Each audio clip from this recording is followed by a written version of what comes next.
बच्चों, अलग अलग समय में अलग अलग क्रांति की ज़रूरत के हिसाब से क्रांति होती है बेटे। क्योंकि मेरे कहने से क्रांति, आपके कहने से क्रांति नहीं होती है।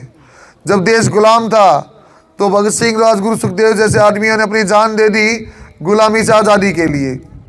ऐसे बहुत सारे लोगों ने दिए। आगे थोड़े से बढ़े तो देश भूखा बनने लग गया, हरित क्रांति हुई तो देश सक्षम आज, बल्कि आज अनाज भारत से बाहर भी निर्यात होता है। थोड़ी सी ज़रूरत हुई, श्वेत क्रांति का रूप लिया भारत में, आज उसमें भी देश सक्षम भी है और बाहर भी अपना निर्यात भी है।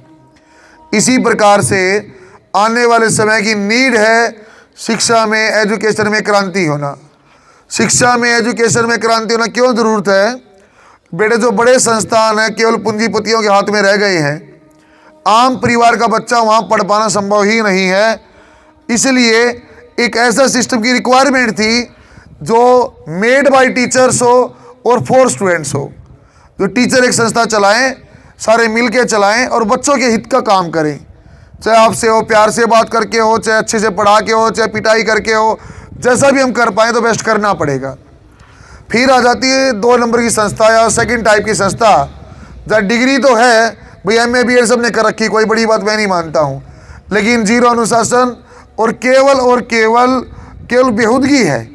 तो आपको यदि अच्छी एजुकेशन देनी है तो शिक्षा को क्रांति के रूप में लेते हुए जो विजडम ने जैसा काम किया है कि बढ़िया से बढ़िया बच्चे पढ़ाएंगे, अच्छी किताबें लगाएंगे, बढ़िया टीचर पढ़ाएंगे और वो सब भी अफोर्डेबल पढ़ाएंगे।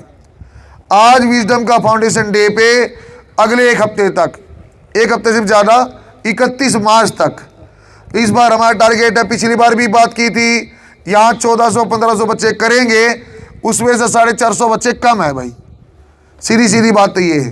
31 मार्च तक हमने नए एडमिशन पर भी एडमिशन चार्ज भी, एनुअल चार्ज भी और ट्रांसपोर्ट भी फ्री किया है। केवल जो हमारे पिछले वाले कैलेंडर में फीस लिखी हुई है वही फीस देनी है केवल, और बच्चा पूरी साल पढ़ पाएगा। फिर भी एक बार रिवाइज करवा दूं, पहली दूसरी की फीस 22,000 है, 11वीं 12वीं आखिरी 40,000 है, और 11वीं साइंस की फीस तो 10वीं के परसेंटेज में 0 भी है, केवल 5,000 भी है।